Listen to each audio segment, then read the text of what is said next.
තෙරුවන් සරණයි ස්වාමින් වහන්සේ මෙහෙණින් වහන්සේ ආදරණීය දරු දෙරියනි මූලික පිරිවෙනේ තුන්වන ශ්‍රේණියට අදාළ විද්‍යාව පාඩම් මාලාවේ පළවෙනි විද්‍යාව පාඩම ජීවීන් වර්ගීකරණය කියන මාතෘකාව මේ වන විට අපි සාකච්ඡා කරමින් ඉන්නවා.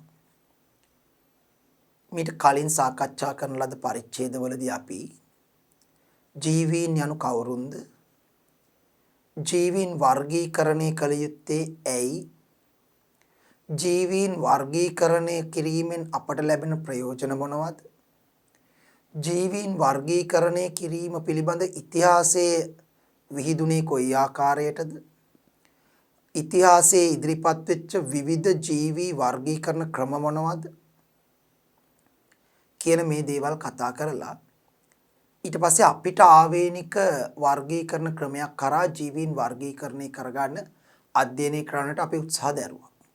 එහිදී අපි ශාක වර්ගීකරණය අවසාන වශයෙන් කරපු පරිච්ඡේදයේදී සාකච්ඡා කෙරුවා. අපි ශාක මූලිකව කොටස් දෙකකට වර්ග කෙරුවා. පුෂ්ප හට ගැනීම හෝ හට නොගැනීම අනුව. පුෂ්ප හට ගන්නා ශාක වලට අපි කිව්වා සපුෂ්ප ශාක. පුෂ්ප හට නොගන්නා ශාක වලට අපි කිව්වා අපුෂ්ප ශාක. සපුෂ්ප ශාක වලට වඩා අපුෂ්ප ශාක පරිණාමිකව නොදියුණුයි. පරිණාමිකව දියුණුයි සපුෂ්ප ශාක. මේ පරිණාමිකව නොදියුණු අපුෂ්ප ශාක මල් හට නොගන්නා ශාක නැවත කොටස් දෙකකට බෙදුවා. ඒවායේ බීජ හට ගැනීම හෝ හට නොගැනීම මත. සමහර අපුෂ්ප ශාක වල මල් හට ගන්න නැති වුණාට බීජ හට ගන්නවා. ඒතකොට අපි ඒවට කිව්වා බීජ හට ගන්නා අපුෂ්ප ශාක. සමහර අපුෂ්ප ශාක වල මල් හට ගන්නෙත් නැහැ බීජ හට ගන්නෙත් නැහැ. බීජ හට නොගන්නා අපුෂ්ප ශාක. ඒතර ඒ වර්ග දෙකෙන් වඩා පරිණාමිකව නොදියුණුයි බීජ හට නොගන්නා අපුෂ්ප ශාක. බීජ හට නොගන්නා අපුෂ්ප ශාක වඩා නොදියුණුයි. ඊට සාපේක්ෂව බීජ හට ගන්නා සපුෂ්ප ශාක දියුණුයි. ඩ්‍රයිනේරියා ඇක්‍රොස්ටිකම් සෙලජිනෙල්ලා පොගනාටුම් මාකැන්ටියා ගිනිහොට මේ වගේ ශාක අපි දැක්කා බීජ හට නොගන්නා අපුෂ්ප ශාක. බීජ හට ගන්නා අපුෂ්ප ශාක වලට අපි උදාහරණ මූලිකව දෙකක් කතා කරුවා. සයිකස් හෙවත් මඩු ශාකය සහ පයිනස් ශාකය. ඊට පස්සේ බීජ හට මේ පුෂ්ප හට ගන්නා ශාක සපුෂ්ප ශාක වඩා දියුණුව ශාක දර්ශයේ ලෝකේ තියෙන. මේ සපුෂ්ප ශාක නැවත ඒ වායේ හට ගන්නා බීජයේ තියෙන බීජ පත්‍ර සංඛ්‍යාව පදනම් කරගෙන කොටස් දෙකකට වෙන් කරා. ඒක බීජ පත්‍රේ ශාක, ද්විබීජ පත්‍රේ ශාක. යම් කිසි සපුෂ්ප ශාකයක හට ගන්නා බීජය තුල බීජ පත්‍ර දෙකක් තියෙනවා නම් ද්විබීජ පත්‍රේ ශාකයක්. ඒ බීජය තුල තියෙන එක බීජ පත්‍රයක් විතරයි නම් ඒක බීජ පත්‍රේ ශාකයක්. එනවා ඒක බීජ පත්‍රේ ශාක වලට වඩා මම කියවා ද්විබීජ පත්‍රේ ශාක දියුණුයි. ඒ අනුව අද ලෝකයේ දියුණුතම ශාක දර්ශයේ බවට පත් වෙලා තියෙන්නේ සපුෂ්ප ශාක වල තියෙන ද්විබීජ පත්‍රේ ශාක. මේ ඒක බීජ පත්‍රේ ශාක සහ ද්විබීජ පත්‍රේ ශාක අතර වෙනස්කම් කිහිපයක් අපි සාකච්ඡා කෙරුවා. බීජ පත්‍ර සංඛ්‍යාවේ වෙනසට අමතරව ඒක බීජ පත්‍රේ ශාක වල මුදුන් මුල් පද්ධතියක් තියෙනවා. ද්විබීජ පත්‍රේ ශාක වල තන්තු මුල් ඒක බීජ පත්‍රේ ශාක වල තන්තු මුල් පද්ධතියක් තියෙනවා. ද්විබීජ පත්‍රේ ශාක වල මුදුන් මුල් පද්ධතියක් තියෙනවා. ඒක බීජ පත්‍රේ ශාක වල කඳ අතු වලට බෙදලා නැහැ. ද්විබීජ පත්‍රේ ශාක වල කඳ අතු වලට බෙදලා තියෙනවා. ඒක බීජ පත්‍රේ ශාක වල පත්‍ර වල සමාන්තර නාරටි වින්‍යාසයක් තියෙනවා. ද්විබීජ පත්‍රේ ශාක වල පත්‍ර වල තියෙන ජාලාකාර නාරටි වින්‍යාසයක්. ඒක බීජ පත්‍රේ ශාක වල පුෂ්ප වල ත්‍රිඅංක පුෂ්ප සැලැස්මක් තියෙනවා. ද්විබීජ පත්‍රේ ශාක වල චතුරාංක හෝ පංචාංක පුෂ්ප සැලැස්මක් තියෙනවා. ඒක බීජ පත්‍රේ ශාක වල කඳේ පහළ සිට ඉහළට යනකම් ඒකාකාර ඝනකමකින් යුක්තයි. ද්විබීජ පත්‍රේ ශාක වල කඳ පහළින් ඝනකම් ඉහළට යනකොට ක්‍රමයෙන් සිහින් වෙනවා කිව්වා. මේ ආදී වශයෙන් ඒක බීජ පත්‍රේ ශාක සහ ද්විබීජ පත්‍රේ ශාක අතර විවිධාකාර වෙනස්කම් තියෙනවා. එතකොට මේ වෙනස්කම් සැලකිල්ලට අරගෙන අපිට ඒක බීජ පත්‍රේ ශාකයක් ද්විබීජ පත්‍රේ ශාකයකින් වෙන් කර හඳුනා ගන්න පුළුවන් කියලා අපි කතා කරුවා. මේ ආදී වශයෙන් අපි ශාක වර්ගීකරණය සාකච්ඡා කෙරුවා. මේ පරිච්ඡේදයේදී අපි සාකච්ඡා කරන්න හදන්නේ සත්ව වර්ගීකරණය. ඒ කියන්නේ අපිට ආවේනික ක්‍රමවේදයකට හැබැයි මම නැවත කියනවා අපිට ආවේනික ක්‍රමවේදයක් කියන එකෙන් අදහස් කරන්නේ අපිට ඕනම විදියකට නෙවෙයි. යම් විද්‍යානුකූල පදනමක් මත අපිට ආවේනික ක්‍රමවේදයකට සතුන් වර්ග කරගෙන ඒ වර්ගීකරණය ඇසුරෙන් සත්ව රාජධානිය ගැන කෙටි කාලයක් තුළ ඉගෙන ගන්නයි අපේ බලාපොරොත්තුව මෙතනදී. එතකොට අපි දන්නවා මේ පෘථිවි තලයේ මත මේ වන විට එකිනෙකට වෙනස් ලක්ෂණ දරන සත්ව වර්ග අතිවිශාල ප්‍රමාණයක් තියෙනවා. අතිවිශාල ප්‍රමාණයක් ඉන්නවා. එකිනෙකට වෙනස් ලක්ෂණ දරන සත්ව වර්ග අතිවිශාල ප්‍රමාණයක්. පුංචි කුහුඹුවෙකුගේ ඉඳන් මහා විශාල හස්තියෙක් දක්වා ගත්තම මේ ලෝකේ ලොකු කුඩා එකිනෙකට වෙනස් සත්ව වර්ග අතිවිශාල ප්‍රමාණයක් ඉන්නවා. ඔවුන් අතර විශාල විවිධත්වයක් තියෙනවා. රූපීයව බැලුවත් විවිධයි. දැන් මිනිසත් සත්වෙක්. දැන් මිනිසා වගේ නෙමෙයිනේ මත්ස්‍යයා. මාළුවා වගේ නෙවෙයිනේ සර්පයා. සර්පයා වගේ නෙමෙයිනේ පක්ෂියා. පක්ෂියා වගේ නෙවෙයිනේ ඇතා. එයා වගේ නෙවෙයිනේ සිංහයා. රූපීයව බැලුවමත් වෙනසක් තියෙනවා. ක්‍රියාකාරීත්වය අනුවත් වෙනසක් තියෙනවා. ගන්න ආහාර විලාසයේ වෙනසක් තියෙනවා. ඉන්න පරිසරවල වෙනසක් තියෙනවා. ඒතර විශාල විවිධත්වයක් තියෙන සතුන් අති විශාල ප්‍රමාණයක් මේ පෘථිවි තලයේ මත ජීවත් වෙනවා. මේසා විශාල විවිධත්වයක් සහිත මේසා විශාල සතුන් පිරිසක් ගැන වෙන්වෙන්ම නම් අදාරන්න කියොත් සෑහෙන දීර්ඝ කාලයක් යනවා. මතක තබා ගන්නත් අමාරුයි, අධ්‍යයනයත් අපහසුයි. ඒ නිසා අපිට ආවේනික යම් විද්‍යානුකූල පදනමක් මත සිදු වර්ගීකරණයක් පාවිච්චි කරලා ඉස්සලම මේ සත්තු වර්ග කරලා ඒ වර්ගීකරණය ඇසුරෙන් ඔවුන් පිළිබඳව යම් අවබෝධයක් ලබා ගන්න උත්සාහ කරමු. මේසා විශාල විවිධත්වයක් සහිත මේසා විශාල වෙනස්කම් ප්‍රමාණයක් තියෙන අති විශාල සත්ව වර්ග ප්‍රමාණයක් කොහොමද අපි වර්ගීකරණයට ලක් කරන්නේ? මේසා විශාල විවිධත්වයක් දරන මේසා විශාල වෙනස්කම් සමුදායකින් සමන්විත මේසා විශාල සත්ව වර්ග ප්‍රමාණයක් කොහොමද අපි වර්ග කරන්නේ? කොහොමද අපි වර්ග කරන්නේ? අපි මේ වර්ගීකරණයේදී යොදාගත යුතු නිර්ණායකය කුමක්ද? මේ සඳහා අපි විද්‍යාත්මක වර්ගීකරණයක් යොදා ගන්න ඕනේ. අපිට නිකන් සරල වර්ගීකරණ වලට එන්න බෑ. නැට්ටක් ඇති නැට්ටක් නැති වගේ ඒවා. පාද හතරක් ඇති පාද හතරක් නැති වගේ සරල වර්ගීකරණ වලට එන්න බෑ. සතුන්ගේ පරිණාමික සම්බන්ධතා නිරූපණය වන ආකාරයට ඔවුන් අතර පරිණාමයේ සිද්ධ වුණේ කොහොමද කියන එක පිළිබඳව අවබෝධ කරගන්න පුළුවන් විදියට ඔවුන් පහසුවෙන් වෙන් කර හඳුනාගෙන නම් කරන්න පුළුවන් විදියට දියුණු පදනමක් මත තමයි මේසා විශාල විවිධත්වයක් තියෙන මේසා විශාල සත්ව වර්ග ප්‍රමාණයක් අපි වර්ග කරන්න ඕනේ. ඒතර මේ සඳහා අපි තෝරගන්නවා ඊ타ත්ම සතුන්ගේ ඊ타ත්ම වැදගත් ලක්ෂණයක්.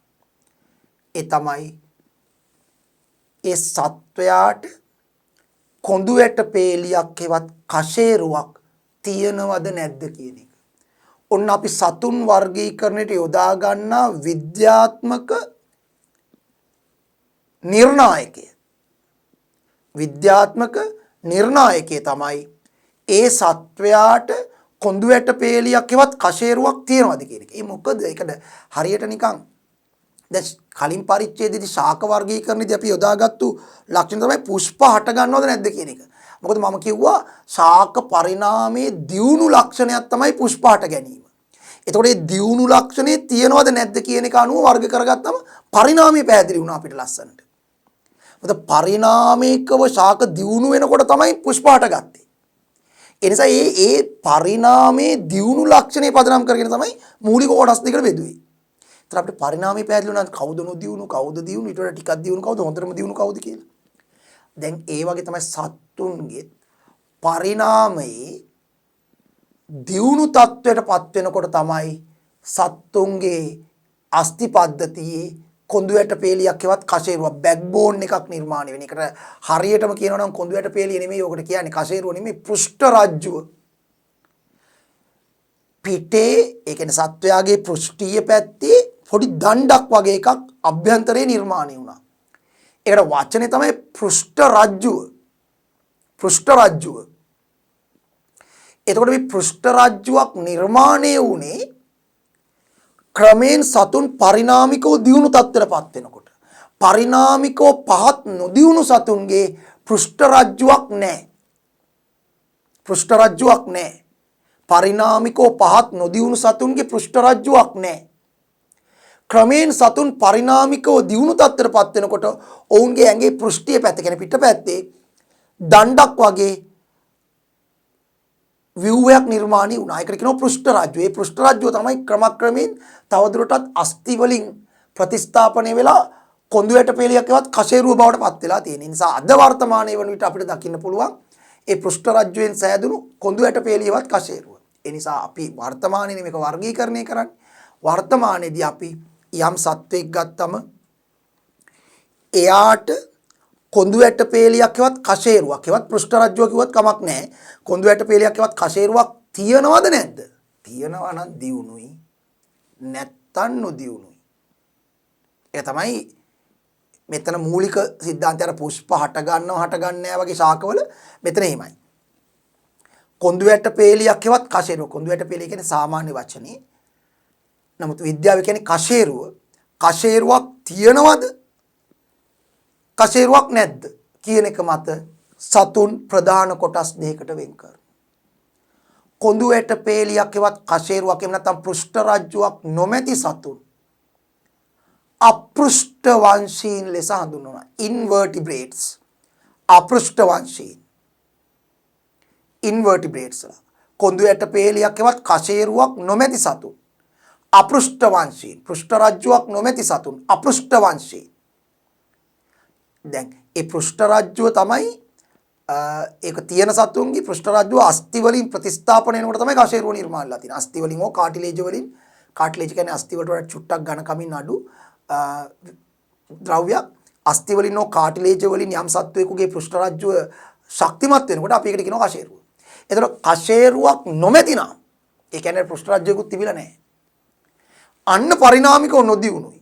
අපෘෂ්ඨ වංශිකයෝ. අපෘෂ්ඨ වංශිකයෝ පරිණාමිකව සාපේක්ෂව නොදියුණු සතුන් නැටිට අපි සලකනවා. කොඳු ඇට පෙළියක්වත් කෂේරුවක් තියනවා නම් එහෙම තියනවා නම් ඒ කියන්නේ පෘෂ්ඨ රාජ්‍යයක් තිබිලා තියෙන. පෘෂ්ඨ රාජ්‍යය තමයි අස්ථි වලින් නෝ කාටිලේජ් වලින් ප්‍රතිස්ථාපනය වෙලා කෂේරුව බවට පත් වෙලා තියෙන්නේ. එහෙම තියනවා නම් අන්න අපි ඒගොල්ලන්ට කියනවා පෘෂ්ඨ වංශිකයෝ. වර්ටිබ්‍රේට්ස්ලා. පෘෂ්ඨ වංශිකයෝ. ඒගොල්ලෝ පරිණාමිකව අපෘෂ්ඨ වංශිකයන්ට සාපේක්ෂව දියුණුයි. මොකද පරිණාමයේ දියුණු තත්ත්වපත් වෙනකොට තමයි ඔක නිර්මාණය වෙන්නේ.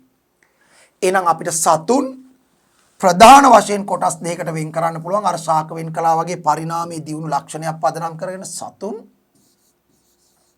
ප්‍රධාන කොටස් දෙකකට අපි වෙන් කරනවා. කවුද?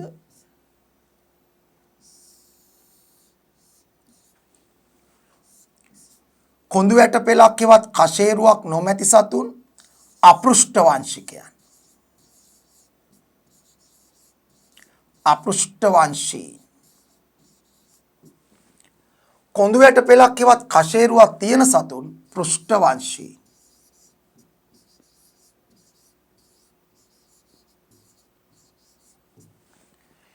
එතකොට මේ අපෘෂ්ඨ වංශීන් අතරත් වර්ගීකරණයේදී කොටස් වලට කැඩුවම ඒ කොටස් වල ඉන්න සත්තු නැවත නැවත ඔවුන්ගේ තියෙන විවිධත්වයන් අනුව උප කොටස් වලට බෙදනවානේ.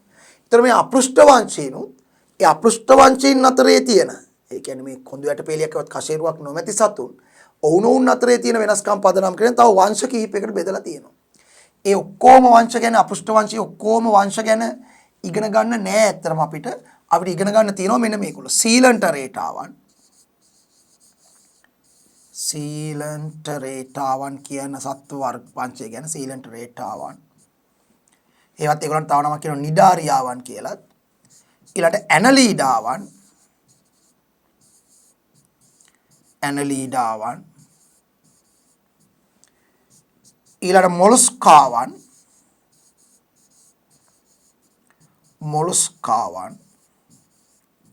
ඊළඟට ආත්‍රපොඩාවන්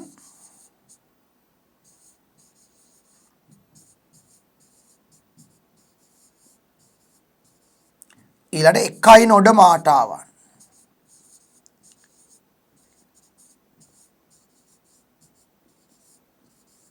එකයි නොඩ මේටා කියලාත් කියනවා, එකයි නොඩ මාටාවන් කියලාත් කියනවා. මේ තමයි අපි ඉගෙන ගන්න අපෘෂ්ඨවාංශික සත්ව වංශ කිහිපය. සීලන්ටරේටා, ඇනලීඩා, මොලස්කා, ආත්‍රපෝඩා, එකයි නොඩ මාටා. පෘෂ්ඨවංශීන් ගත්තොත් ඒ පෘෂ්ඨවංශීන් කොඳු වැට පෙලක් ඒවත් කෂේරුවක් තියෙන සතු පෘෂ්ඨවංශීන් දියුණු අය. ඒගොල්ලන්ගේ තියෙන පොඩි පොඩි විවිධත්වයන් පදනම් කරගෙන කොටස් වලට අපි වෙන් කරනවා. එහෙම කොටස් පහක් වර්ග පහක් අපි ඉගෙන ගන්නවා. ඒ තමයි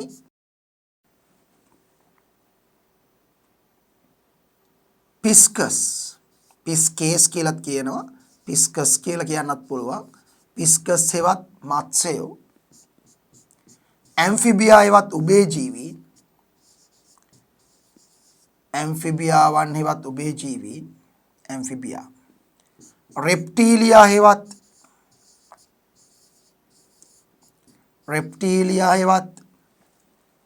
උරගයින්,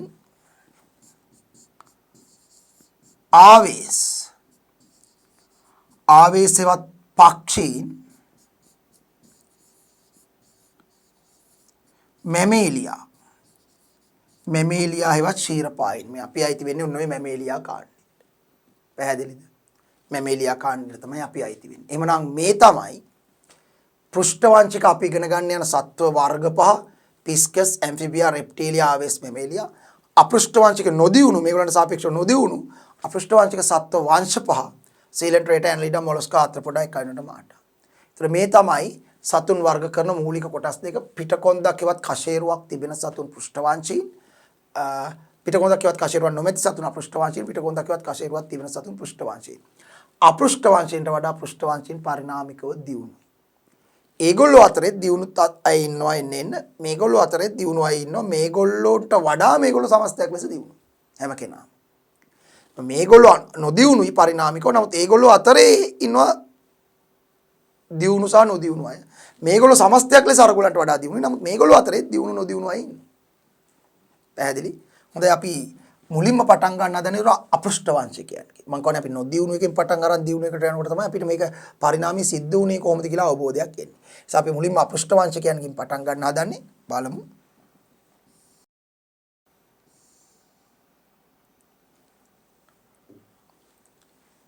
සත්ව වර්ගීකරණය. පෘථිවියේ ජීවත් වන සත්ව විශේෂ ගන්න අතිවිශාලය. සතුන් පිළිබඳ අධ්‍යයනයේදී වර්ගීකරණයක් තිබීම මගින් බොහෝ වාසි සැලසෙනු ඇත. සත්ව වර්ගීකරණයේදී මූලික නිර්ණායකයක් ලෙස පෘෂ්ඨ රජ්ජුවක් තිබීම හෝ නොතිබීම සැලකිල්ලට ගත හැකිය. පෘෂ්ඨ රජ්ජුව නම් කාටිලේජීමීය දණ්ඩ පසු අවස්ථාවකදී කොඳු වැට පෙළක් මගින් ප්‍රතිස්ථාපනය වේ. මේ අනුව සතුන් ප්‍රධාන කාණ්ඩ දෙකකට බෙදිය හැකිය. කොඳු වැට පෙළක් හෙවත් කෂේරුවක් තිබෙන අය, පෘෂ්ඨ රජ්ජුවක් තිබෙන අය පෘෂ්ඨවංශීන්, එහෙම නොමැති අය අපෘෂ්ඨවංශීන්. මේ අනුව සතුන් ප්‍රධාන කාණ්ඩ දෙකකට බෙදිය හැකිය. අපෘෂ්ඨවංශීන් ඉන්වර්ටිබ්‍රේට්ස්, කොඳු වැට පෙළක් හෙවත් කෂේරුවක් නොමැති අය. පෘෂ්ඨවංශීන් කොඳු වැට පෙළක් හෙවත් කෂේරුවක් තියෙන අය. දැන් මේ ඉන්න අපෘෂ්ඨවංශිකෙක් අපි මේ අරගෙන තියෙන ගැඩවිලා. එයාගේ අභ්‍යන්තරයේ බැලුවත් කොඳු වැට පෙළක් හෙවත් කෂේරුවක් නැහැ. එහෙනම් එයා අපෘෂ්ඨවංශිකයෙක්. නමුත් අපි බැලුවොත් එහෙම මිනිසා, එයාට කොඳු වැට පෙළියක් තියෙනවා, කෂේරුවක් තියෙනවා. පිට දිගේ යන කෂේරුවක් තියෙනවා. එහෙනම් එයා පෘෂ්ඨවංශිකයෙක්. ගැඩවිලා පෘෂ්ඨවංශිකයෙක්, මිනිසා පෘෂ්ඨවංශිකයෙක්. ඇත්තටම ලෝකේ වැඩිපුර අද ව්‍යාප්ත වෙලා තියෙන පෘෂ්ඨවංශිකයෝ. අපෘෂ්ඨවංශිකයෝ අඩුයි නැත් ඉන්නවා. හැබැයි මෙහෙමයි. දැන් ලෝකේ වැඩිපුරම ඉන්න සත්තු ගන්න බැලුවොත් ඇත්තටම අපෘෂ්ඨවංශිකයෝ තමයි තාමත් ඉන්නේ.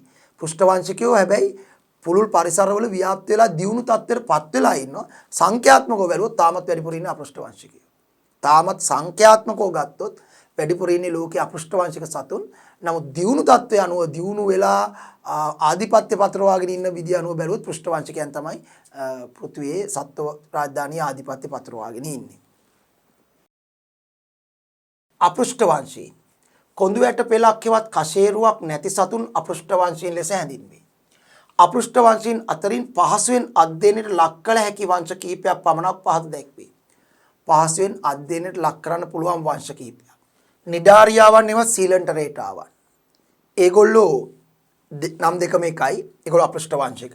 ඇනලීඩාවන්, මොලස්කාවන්, ආත්‍රපොඩාවන්, එකයි නොඩ මේටාවන්. අපි මුලින්ම නිඩාරියාව ගැන කතා කරමු. නිඩාරියාව. ඒවත් සීලන්ටරේටාවන්. දැන් මේ නිඩාරියාවන් ඒවා සීලන්ටරේටාවන් ගැන කතා කරනකොට මේගොල්ලෝ අපෘෂ්ඨවංශික සතුන් කණ්ඩායම. ඒ කියන්නේ මේගොල්ලන්ට පිටකොන්දක් එවත් කෂේරුවක් නැහැ. පෘෂ්ඨ රජ්ජුවක් නැහැ. පරිණාමිකව සාපේක්ෂව නොදියුණු සත්ව කණ්ඩායම. පරිණාමිකව සාපේක්ෂව නොදියුණු සත්ව කණ්ඩායම. සීලන්ටරේටාවන්ගේ තියෙන විශේෂත්වය තමයි මොවුන් අතරින් බොහෝ දෙනෙක් කරදියවාසී. කරදියවාසී. කියන්නේ වැඩි හරියක් ජීවත් වෙන්නේ මුහුදු සාගරවල. ඉතා සුළු පිරිසක් මිරිදියෙත් ඉන්න පුළුවන්. ඇතැම් ආකාර කලාතුරකින් මිරිදී ඉන්න පුළුවන්. බහුතරයක් බොහෝ විට කරදියවාසී. කරදියවාසී ආකාර. හැබැයි සියලු දෙනාම ජලජවාසී. ගොඩබිම නැහැ. එක්කෙනෙක්වත් ගොඩබිම නැහැ. ඒ කියන්නේ ගොඩබිම ජීවත් වෙන්න බෑ. අනිවාර්යෙන් ජලයේ ඉන්න ඕනේ. සියලු දෙනාම ජලයේ ජීවත් වන ජීවීන් ජලජ ජීවීන්. හැබැයි ඒ අතරින් බහුතරයක් කරදියවාසී කලාතුරකින් මිරිදිය ජීවිනුත් ඉන්න පුළුවන්. ඊළඟට මේගොල්ලන්ගේ ශරීරය ගත්තොත් මේගොල්ලන්ගේ ශරීරයේ සමමිතිය ගත්තොත් මේගොල්ලන්ගේ ශරීරයේ තියෙන අරීය සමමිතිය. මොකද මේ අරීය සම්මිතිය කියන්නේ? දැන් සත්වේකුගේ දේහයේ සමමිතිය. සම්මිතිය කියන්නේ සත්වේකුගේ දේහයේ සමාන භාගාදයකට වෙන් කරන්න පුළුවන් අක්ෂ ගාන. දැන් මිනිසෙක් ගත්තොත් මිනිසෙකුට තියෙන ද්විපාර්ශ්වික සම්මිතිය. ද්විපාර්ශ්වික සම්මිතියක් කියන්නේ මිනිසෙකුගේ දේහය මෙන්න මේ හරි මැදින් මේ පැත්තෙන් හරි මැදින් මෙහෙම වෙන් කළොත් මෙතනින් මෙහෙම හරි මැදින් වෙන් කරගෙන ගියොත් සමාන භාගාදයකට වෙන් කරන්න පුළුවන්. අන්න අපි කියනවා හැබැයි ඔය අක්ෂය විතරයි. දැන් මේ පැත්තෙන් මෙහෙම වෙන් කෙරුවොත් පළු දෙයකට එතකොට මුහුණ පැත්ත එක පැත්තකට ආවට අනිත් පැත්තට මුහුණක් එන්නේ නැහනේ. එතකොට මේ පැත්තෙන් බෙදුවට සමාන භාගාදයකට බෑ. එහෙම නැත්නම් මෙතනින් දෙකට ගැපුවට ඒතර කකුල් දෙකක් වෙන් වෙයි උඩට ශරීරයක් වෙන් වෙයි. නමුත් අර පැත්තේ මුහුණක් නැහැ මේ පැත්තේ කකුල් නැහැ. ඒතර අසමානයි. එහෙම නෙමෙයි. යම් ජීවියෙකුගේ දේහ සමාන භාගාදයකට වෙන් කරන්න පුළුවන් නම් අපි කියනවා ඒ අක්ෂය සම්මිතික අක්ෂයක්. එතකොට මිනිසා වගේ සත්වයකට තියෙන්නේ ද්විපාර්ශ්වික සම්මිතියක්. මොකද එක් අක්ෂයක් ඔස්සේ පමණයි සමාන භාගාදයකට වෙන් කරන්න පුළුවන්. හැබැයි සමහර සත්තු ඉන්නවා ඒගොල්ලෝ නිකන් සිලින්ඩර් ආකාර දේහ දරන්නේ. ඒතර ඒගොල්ලන්ගේ ඕනෑම සිලින්ඩරයක් ඕනෑම අක්ෂයක් ඔස්සේ දික් අක්ෂය ඔස්සේ ඕනෑම අක්ෂයක් ඔස්සේ කියන්නේ දිගාතට ඕනෑම අක්ෂයක් ඔස්සේ සමාන භාගාදයකට බෙදන්න පුළුවන්. ඒතර අපි කියනවා අරීය සම්මිතිය. ඕනම අරයක් ඔස්සේ සමාන භාගාදයකට වෙන් කරන්න පුළුවන්. හැබැයි සමහර සත්තු ඉන්නවා එහෙම ඕනම අරයක් ඔස්සේත් බෑ. හැබැයි එක අක්ෂයක් ඔස්සේ විතර නෙමෙයි අක්ෂ කිහිපයක් ඔස්සේ පුළුවන්. ඒතර ඒගොල්ලන්ට අපි කියනවා දැන් සමහර සත්තු ඉන්නවා අරයන් පහක් ඔස්සේ පුළුවන් සමාන භාගාදයකට. එක ආරයක් ඔස්සේත් පුළුවන්, තව ආරයක් ඔස්සේත් පුළුවන්. ඔහොම ආරයන් පහක් ඔස්සේ පුළුවන්. ඒතර අපි කියනවා පංච අරීය සම්මිතිය තියෙනවා. ඒතර සත්ත්ව රාජධානී සමහර අයට ද්විපාර්ශ්වික සම්මිතිය තියෙනවා. සමහර අයට පංචාරීය සම්මිතිය තියෙනවා. දැන් සීලන්ටරේටාවන්ට තියෙන අරීය සමමිතියක්. ඒ කියන්නේ දේහයේ ඕනෑම අරයක් ඔස්සේ සමාන භාගාදයකට වෙන් කරන්න පුළුවන්. දේහයේ ඕනෑම අරයක් ඔස්සේ සමාන භාගාදයකට වෙන් කරන්න පුළුවන්. හරි. ඊළඟට මේගොල්ලන්ගේ දේහය ද්විප්‍රස්තරයි. මොකද මේ ද්විප්‍රස්තරයි කියන්නේ? ද්විප්‍රස්තරයි කියන්නේ ද්විප්‍රස්තරයි. දැන් සාමාන්‍ය සත්වයෙකුගේ දේහයේ සෛල ප්‍රස්තර තුනක් තියෙනවා. සාමාන්‍ය පිටින් තියෙන්නේ බහිස්චර්මය. පිටින් තියෙන්නේ බහිස්චර්මය තමයි එක සෛල ප්‍රස්තරයක්. බහිස්චර්මය. ඇතුලෙන් තියෙනවා අන්තස්චර්මය. අන්තස්චර්මය. ඒ දෙක අතරතුර තියෙනවා මධ්‍ය චර්මය. මධ්‍ය චර්මය. දැන් මේ තුනම තියෙනවා නම් සෛල ප්‍රස්තර තුනම තියෙනවා අපි කියනවා ත්‍රිප්‍රස්තරයි. ත්‍රිප්‍රස්තරයි. ඒ ත්‍රිපස්තර ස්වභාවය යම් පමණකට දියුණු ලක්ෂණයක්. සතුන් පරිණාමිකව දියුණු වෙනකොට තමයි මේ ත්‍රිපස්තර ස්වභාවය එන්නේ. මේකේ මධ්‍ය චර්මය නැතුව බහිස්චර්මයයි අන්තස්චර්මයයි විතරක් තියෙනවා නම් ද්විප්‍රස්තරයි. ඒක යම් කිසි මට්ටමකට නොදියුණුයි. දැන් සීලන්ට රේටාවෝ විප්‍රස්තරයි. ඒ කියන්නේ ඔවුන්ට තියෙන්නේ පිටතින් බහිස්චර්මය ඇතුලෙන් අන්තස්චර්මය විතරයි. ඒ අතරතුර මධ්‍ය චර්මයක් නැහැ. මධ්‍ය චර්මයක් නැහැ. ඒතර යම් කිසි නොදියුණු ලක්ෂණයක්. හරිනේ මේගොල්ලෝ අපෘෂ්ඨවංශිකයෝ අතරක් තියෙන ඇත්තම නොදියුණුම කණ්ඩායම. අපෘෂ්ඨවංශිකයෝ පෘෂ්ඨවංශිකයන්ට වඩා නොදියුණුයි.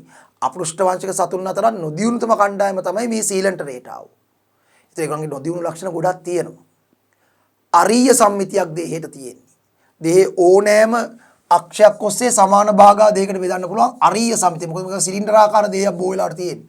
ඒ සිලින්ඩරාකාර දෙයේ ඕනෑම මැද ඕනෑම අක්ෂයක් ඔස්සේ සමාන භාගා දෙයකට වෙන් කරන්න පුළුවන්. ඒ නිසා අපි කියනවා අරීය සමමිතිය.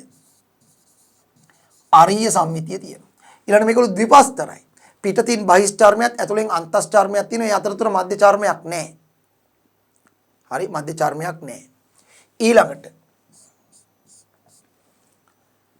මේගොල්ලෝ මම කව ජලජ වාසී සියලුම දෙනාම ගොඩබිම නැහැ. ජලජ වාසී බහුතරයක් කරදියයි සුළු ප්‍රමාණයක් මිරිදිය කලාතුරකින් හම්බ වෙන්න පුළුවන්. ඊළඟට මේගොල්ලන්ගේ පෝෂණ ස්වභාවය ගත්තොත් මේගොල්ලෝ විෂම පෝෂී සතුන්නේ. සතුන් කිසි කෙනෙක් තමන්ගේ ආහාරය තමන් නිපදවන්නේ නැහැ නේ ප්‍රභා සංශ්ලේෂණය. ඒ මේගොල්ලෝ විෂම පෝෂී ජලජ පරිසරයේ ඉන්න කුඩා සතුන්නේම තමයි මේගොල්ලෝ ආහාරයට ගන්නෙ. වැදගත්ම දේ මේකයි. මේගොල්ලන්ගේ ජීවන චක්‍රයේ තියෙනවා අවදි දෙකක්. ජීවන චක්‍රයේ මූලික අවදි දෙකක් ස්ටෙප් දෙකක් තියෙනවා. ඒ ස්ටෙප් දෙක සම්පූර්ණවම තමයි ජීවන චක්‍රය සම්පූර්ණ වෙන්නේ. ජීවන චක්‍රයේ මූලික අවදි දෙකක් තියෙනවා. එක අවදියක් තමයි බුහුබා ආකාරය. බුහුබා අවදිය. අනෙක් අවදිය තමයි මෙඩුසා අවදිය. ජීවන චක්‍රයේ ප්‍රධාන අවදි දෙකකින් සමන්විත එක බුහුබා අවදිය අනෙක් එක මෙඩුසා අවදිය. දැන් මම මුලින්ම බුහුබා අවදිය ගැන කතා කරුවා. දැන් බුහුබා අවදිය හරිද? බුහුබා කියන්නේ ජලජ පරිසරයේ යම් උපස්තරයකට සවිවි වැඩෙන ඔත් ජීවිතයක් ගත කරන. ඔත් කියන්නේ එහෙම යන්නේ නැහැ. හැමදාම එතන තමයි. හැමදාම එකම තැන. ඔත් ජීවිතයක් ගත කරන සිලින්ඩරාකාර දෙයක් දරන ජීවන චක්‍රයේ අවදිය. මෙන්න මෙහෙමයි තියෙන්නේ බුහුබා. අපි හිතමු ජලජ පරිසරයේ මුහුදු පතුලේ ගල් පාරයකට එහෙම නැත්නම් කොරල් පාරයකට එහෙම නැත්නම් වැලි වලට සම්බන්ධ වෙලා මේ තියෙන පතුල කියමුකෝ. ඒ පතුලට සම්බන්ධ වෙලා තියෙනවා. මෙහෙම සිලින්ඩරාකාර දෙයක් දරන්නේ. ඔන්නෝම සිලින්ඩරාකාර දෙයක් දරන්නේ. මේ තියෙන්නේ බුහුබා. මෙයාගේ එක් කෙලවරකින් උපස්තරයට සවි වෙලා තියෙනවා. සිලින්ඩරේ එක් පැත්තකින් උපස්තරයට සවි වෙලා තියෙනවා. අනෙක් පැත්තේ නිදහස් කෙලවරේ මුඛය තියෙනවා. මේ තියෙන්නේ මුඛය. මුඛේ වටා ග්‍රාහිකා තියෙනවා මෙහෙම. ඒවට අපි කියන්නේ මෞඛ ග්‍රාහිකා. මෞඛ ග්‍රාහිකා තියෙනවා මෙහෙම මුඛේ වටා. මෙහෙම මෞඛ ග්‍රාහිකා තියෙනවා.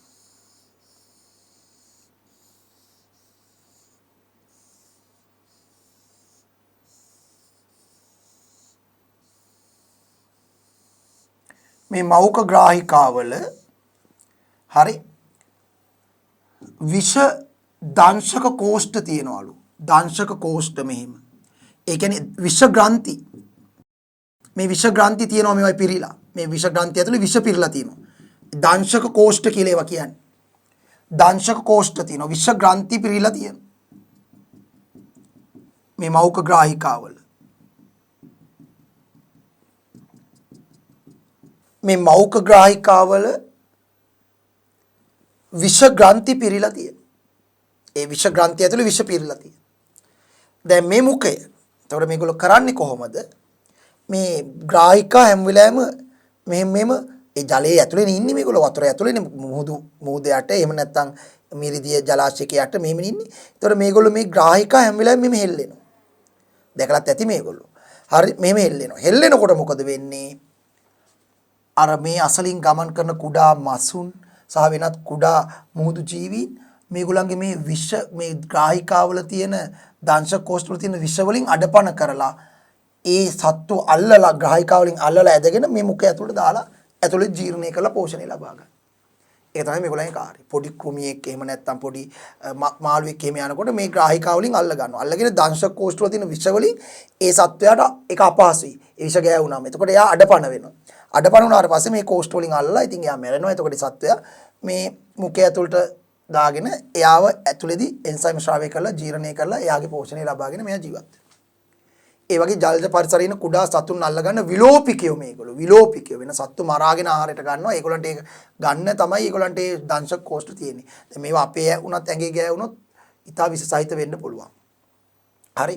මේ තමයි බූබා ආකාරය. බලන්න එතකොට මෙයාගේ සිලින්ඩර් ආකාර දේ නිසා ඕනම ආරයක් මේ අතර කැපුවත් සමාන පළු දෙයකට වෙන් වෙනවා. මේ අතර කැපුවත් සමාන පළු දෙයකට වෙනවා. මේ ඇදේට කැපුවත් සමාන පළු දෙයකට මේ ඇදේට කැපුවත් අරිය සම්මිතිය කියන්නේ ඒකයි. එතන මේ තමයි ජීවන චක්‍රයේ එක අවධියක් බූබා අවධිය. තව අවධියක් තියෙනවා මෙයාගේ මෙඩුසා අවධිය. ඒක බූබා අවධියෙන් පස්සේ තමයි හැමෙන් හට ගන්නවයි කියලා කියන්නේ. ඒ වුණාට මුලින් හටගන්නේ මොකද්ද කියලා අපි හරියටම එහෙම කියන්න බෑ. මෙඩුසා අවධියේ ජීවිතයක් ගත කරන්නේ. දැන් මෙයා හැමදාම මෙතනම තමයි. ඒ අදාළ ජලජ පරිසරයේ ඔතනම තමයි මුළු ජීවිත කාලය පුරා. දැන් මෙඩුසා අවධිය ජලයේ නිදැල්ලේ පිහිනන ආකාරයක්. දිගාරන ලද කුඩයක්, දිගාරින හැකිලෙන කුඩේ වගේ මෙන්න මේව ජලයේ නිදැල්ලේ පිහිනනවා. ජලජ පරිසරයේ නිදැල්ලේ පිහිනන ආකාරය. සංචරණය කරනවා ජලජ පරිසරයේ එක තැන කියලා තව තැනට යන්න පුළුවන් මෙඩුසා ආකාරයට. දිගාරින හැකිලෙන කුඩේ වගේ මේ. දිගාරිනවා හැකිලෙමින්, දිගාරෙමින් හැකිලෙමින් ජලජ පරිසරයේ මේ අත ගමන් කරන උදාහරණ ජෙලිෆිෂ්. ජෙලිෆිෂ් එකවත් සිංහලෙන් කියනවා ජල්ලි මසුන්. ලොඩියෝ කියලාත් කියනවා සමහර පැතිවල. ලොඩියන්නිවත් ජල්ලි මසුන්. ජල්ලි මසුන්. ජෙලිෆිෂ්ලා. ජෙලිෆිෂ්ලා ඔන්න මෙඩුසාවකට උදාහරණ. ඒතර මේක දිගාන ලද කුඩයක් වගේ තමයි මේ මෙඩුසා ආකාරය. මෙන්න මෙහිම. ඔහොම. මේ තියෙන මෙයාගේ කුඩේ ධාරය වගේ එකක් තියෙනවා. එතකොට මෙතනින් මිටක් වගේ එකක් හට ගන්නවා. කුඩේ වගේම තමයි. ඒ මිටේ කෙලවර මුඛේ තියෙනවා. මුඛේ වටා මෙම මෞඛග්‍රාහිකා හතරක් තියෙනවා. ඒවයි අර වගේම දංශක කෝෂ්ඨ තියෙන්න පුළුවන්. මුඛේ වටා මෞඛග්‍රාහිකා හතරක් තියෙනවා. මේ කුඩේ වගේගේ ධාරයේත් ග්‍රාහිකා තියෙනවා මේ. කොහොම ග්‍රාහිකා තියෙනවා.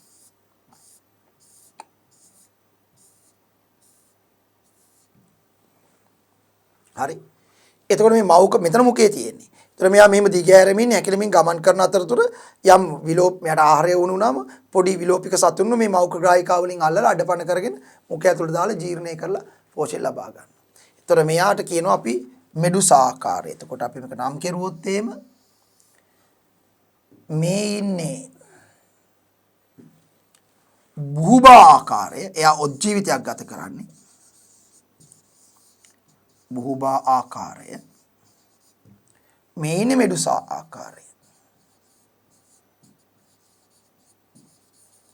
දැන් සමහර අයගේ ජීවන චක්‍රයේ මේ අවදි දෙකම ඉතා හොඳින් කැපී පෙනෙන ලෙස තියෙනවා.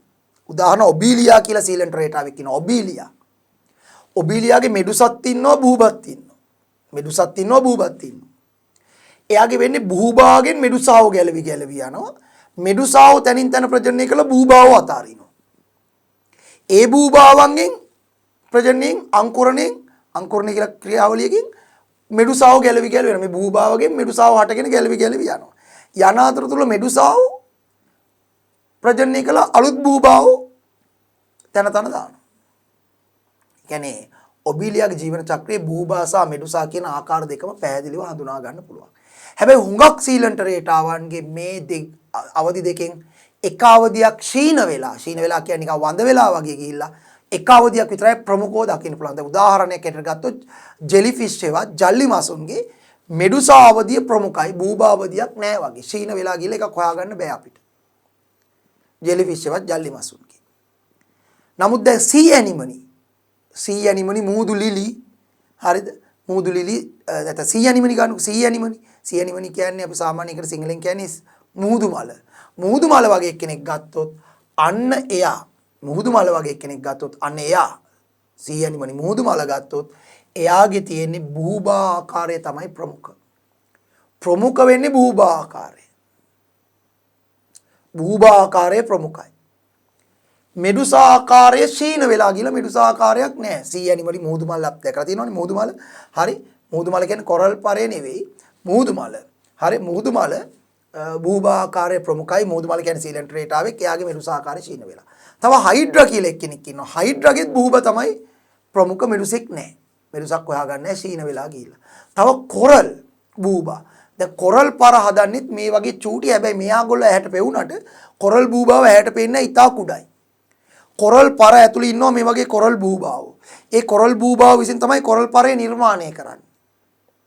එක කොරල් පරයක කොරල් බූබාව ලක්ෂ ගාණක් ඉන්නවා. මිලියන ගාණක් ඉන්නවා. ඒගොල්ලෝ අර කොරල් පරේ තියෙන චූටි චූටි සිදුරු තියෙන්නේ. කොරල් පරයක් අතර ගන්න පොඩි පොඩි සිදුරු තියෙනවා. ඒ හැම සිදුරක් ඇතුළේම කොරල් බූබාවේ කොරල් පරේ සජීවී අවස්ථාවේ ඉන්නවා. ඒගොල්ලෝ ඉන්න ගමන් කොරල් පරේ නිපදවනවා. ක්‍රමක්‍රමයෙන් කැල්සියම් කාබනේට් කොරල් කියන්නේ. කැල්සියම් කාබනේට් ස්ත්‍රාවය කර කර කොරල් පරේ එන්න විශාල කරනවා. ඒ කොරල් බූබා වගේ තියෙන බූබා ආකාරයේ විතරයි මෙඩුසා ආකාරයක් නැහැ. හැබැයි සමහර වෙලාවට ওই කොරල් පරේ ඇතුළේ ඉන්න කොරල් බූබාව මියන්න පුළුවන්. පරිසර දූෂණය මුහුදු පරිසරයේ දූෂණය වෙනකොට උදාහරණයකට තෙල් නැව් වගේ ඒවා තෙල් කාන්දු වෙලා වෙනත් මොනවා රසායනික ද්‍රව්‍ය නිසා කොරල් පර වලට ඒ රසායනික ද්‍රව්‍ය ගිහලා කොරල් පර ඇතුළේ ඉන්න කොරල් බූබාව විනාශ වෙලා යන්න පුළුවන්. එතකොට කොරල් බූබාව මරුණා කියන්නේ කොරල් පරේ මිය යනවා. ඒතර මිය ගියාම ඒක නැති වෙනව නෑ. ඒ කොරල් පරේ ඉතුරු වෙනවා. ඒක ඊට වඩා තව වර්ධනය වීමක් වෙන්නෙත් නෑ. ඒක ඇතුළේ ජීවිනුත් නෑ. ඒ කියන්නේ හරියට නිකන් අර සත්තු මිය ගියාට පස්සේ උන්ගේ කූඩු ටික විතරක් ඉතුරු වුණා වගේ තමයි. එතකොට මිය ගිය කොරල් පරයක් කියන්නේ. ඒ නිසා සජීවී කොරල් පරයක් එහෙම නෙමෙයි. ඒකේ කොරල් පරේ එන්න වර්ධනයක් වෙනවා. ඒක ඇතුලේ කොරල් බූබාවෝ ඉන්නවා. හරි. ඒ නිසා සජීවී කොරල් පරිසර පද්ධතිය කියන්නේ ඉහළ ජෛව විවිධත්වයක් තියෙන පරිසර පද්ධතියක්. ලෝකේ ලොකුම කොරල් පරේ තියෙන්නේ ඕස්ට්‍රේලියාවේ මහා බාධක කොරල් පරය. ඒක තමයි ලෝකේ ලොකුම කොරල් පරය. නමුත් මීට කාලයකට කලින් කියන්නේ මීට වසරකට එකමාරකට විතර කලින් ඕස්ට්‍රේලියාව නිල වශයෙන් නිවේදනය කෙරුවා මහා බාධක කොරල් පරේ මිය ගියා කියලා. ඒ කියන්නේ මුහුදු පරිසර දූෂණයත් එක්ක ඕස්ට්‍රේලියාව මහා බාධක කොරල් පරේ ක්‍රමක්‍රමයෙන් ඒක හිටපු කොරල් භූභාව විනාශ වෙන්න පටන් ගත්තා. ඒතකොට කොරල් පරේ අර ලස්සන නැති වෙලා පොඩක් කළු පැහැයටත් හැරෙන්න පටන් ගන්නවා. කොරල් පරේ අවසානයේ ස්ථිරවම වුන් නිවේදනය කළා මේ කොරල් පරේ ස්ථිරවම මිය ගියා. දැන් පරේ ඉතුරු වෙලා තියෙනවා. ඒ වුණාට ඒකේ භූභාව නැහැ ජීවින්නේ මිය ගිහින්.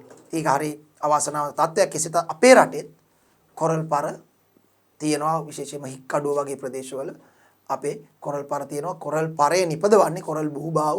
ඒ කොරල් භූභාවනුත් භූභා ආකාරයේ පමණක් පෙන්වන මෙඩුසා ආකාරයක් නොපෙන්වන විශේෂ සීලන්ට්‍රේට ආකාරය. right? එහෙනම් සීලන්ට්‍රේටට උදාහරණ තමයි ජෙලිෆිෂ්, සී ඇනිමනි මුහුදු මල, හයිඩ්‍රා, ඔබේලියා, කොරල් පර මේගොල්ලෝ. ජීවන චක්‍රයේ අවධි දෙකයි භූභා මෙඩුසා. පැහැදිලි කරගත්තා. ඊළඟට මේගොල්ලන්ගේ ප්‍රජනනය ගත්තොත් මේගොල්ලෝ බොහෝ වෙලාවට ලිංගික ප්‍රජනනයේ යෙදෙනවා. හැබැයි ඇතැම් ආකාර අලිංගික ප්‍රජනනයේත් යෙදෙනවා. ලිංගික ප්‍රජනනයේ යෙදෙනවා. ඇතැම් ආකාර අලිංගික ප්‍රජනනයේත් යෙදෙනවා. එහෙනම් අපි බලමු මේගොල්ලන්ගේ ලක්ෂණ.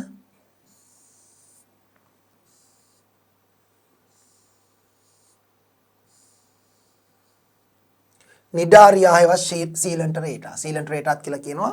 නිඩාරියා කියලාත් කියන්න පුළුවන්. නිඩාරියාව සියල්ලම ජලජ වාසී වූ වෙති. ජලයේ ජීවත් වෙන්නේ. වැඩි පිරිසක් කරදිය වාසී වන අතර සුළු පිරිසක් මිරිදියේ දැකිය හැකිය. ඇතැම් හයිඩ්‍රා විශේෂ. දැන් මේ ඉන්නේ හයිඩ්‍රා. මේ ඉන්නේ කොරල්, මේ ඉන්නේ ජෙලිෆිෂ්. ඒවත් ජල්ලි මසුන්, ලොඩියන්. මේ ඉන්නේ සී ඇනිමනි මුහුදු මාල. මේ තියෙන යාගේ මේ මුඛය. මේ තියෙන අර මුඛේ වටා මෞග්‍රාහික සිලින්ඩර් ආකාර දෙය උපස්තර සවිලා. මේ ජෙලිෆිෂ් අර දිගහන් ලද කුඩේ වගේ මේ මැද එල්බෙන නෙරුවක මුඛයේ තියෙනවා. ඒක හරියට පැහැදිලි නෑ මේකේ. ඒක වටා මෞග්‍රාහිකා තමයි මේ දිගට තියෙන්නේ. වටේටත් ග්‍රාහිකා තියෙනවා. මෙයත් භූභා මේ මෙඩුසා මේ භූභා මේකත් භූභා ආකාරයේ මෙයාගෙත් මේ සිලින්ඩර් ආකාර දෙය උපස්තරයට සවි වෙලා මෙයක් ඉන්නේ. මේ මුඛේ වටා මෞග්‍රාහිකා මේක වගේ. නම ස්වරූපයෙන් වෙනස්. නමුත් භූභා තමයි මේ දෙන්නගේ වෙන්නේ. මේ කොරල් පර මේකේ භූභාව පේන්නේ නැහැ. මොකද මේ කුඩා සිදුරු අස්සේ ඉන්නේ. මේක මෙඩුසා ආකාරයේ ජෙලිෆිෂ්ගේ ප්‍රමුඛ.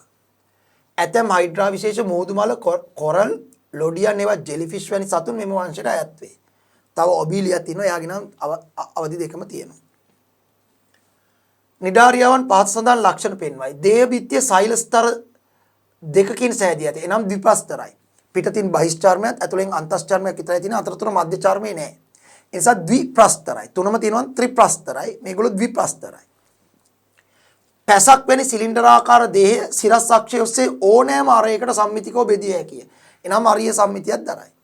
මේ සිලින්ඩරාකාර දෙහි ඕනෑම අක්ෂයක් ඔස්සේ සමාන භාගාදයකට බෙදන්න පුළුවන්. අරිය සම්මිතියක් තියෙනවා.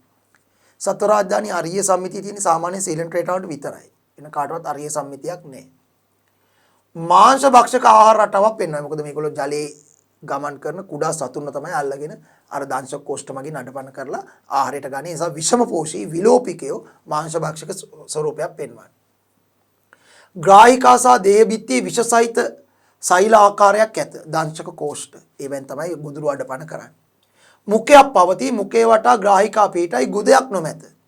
ඒ ගන්න ගොදුර මේකට දාලා එන්සයිම් මගින් ඒක ජීර්ණය කළ පෝෂක උරා ගන්න. ගුදයක් නැහැ. සමහරකට ඉතුරු මොනාරි අවශේෂයක් තියෙනවා මුඛය හරහාම එළියට දානවා වෙන්නත් පුළුවන්. ගුදයක් නැහැ. ඒ අවශේෂය එළියට දාන්න. මුඛයක් පවතී. මුඛේ වටා ග්‍රාහිකා පිටයි ගුදයක් නොමැත. නිඩාරියාවන්ගේ ශරීරයේ වර්ධනය වී ඇත්තේ මූලික ව්‍යුහ ආකාර දෙකකටය. එනම් බූබා ආකාරය සහ මෙඩුසා ආකාරය. බූබා ඔත් මෙඩුසා නිදාසේ ජලයේ පිහිනන. මෙන්න බූබා ආකාරය. මේ තියෙන බූබා ආකාරයේ සිලින්ඩර් ආකාර දෙය පැත්තකින් උපස්තරයට සවිලා අනිත් පැත්තෙන් මුඛේ වටා මෞක ග්‍රාහික. මේ තියෙන මෙඩුසා ආකාරයේ දිගාන ලද කුඩේ වගේ කුඩේ නිර්වේ එල්බෙන් නිර්වක කෙළවරේ මුඛේ තියෙනවා මුඛේ වටා මෞක ග්‍රාහිකා තියෙනවා. පැහැදිලි? බූබා ආකාරයේ නිදසුන් හයිඩ්‍රා මූදු ඇනිමනි කියන්නේ මූදු මල කොරල් ඒ තුන් දෙනාගෙන් බූබා ආකාරය ප්‍රමුඛයි. මෙඩුසාව ශීන වෙලා ගිහිල්ලා.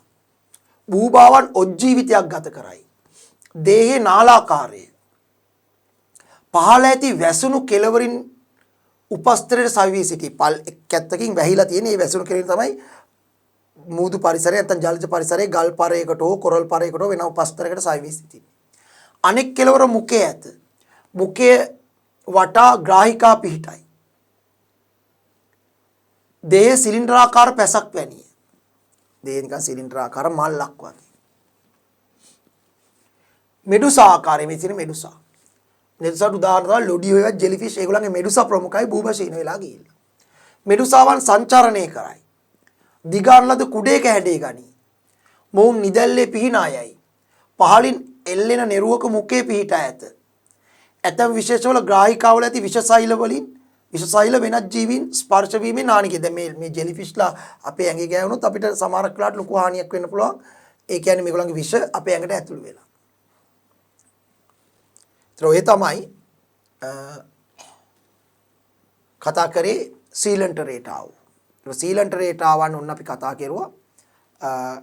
සීලන්ට රේටාවන් තමයි අපෘෂ්ඨ වංශිකයව අතරක් තියෙන නොදෙවුන්තම ආකාරය. මොකද ඒගොල්ලන්ගේ එකක් ප්‍රස්තර ස්වභාවයේ දෙකයි තියෙන ද්විපස්තර විතරයි පිටතින් බහිස්චාර්මයත් ඇතුලෙන් අන්තස්චාර්මයත් අතරතුර මධ්‍යචාර්මය විතරයි.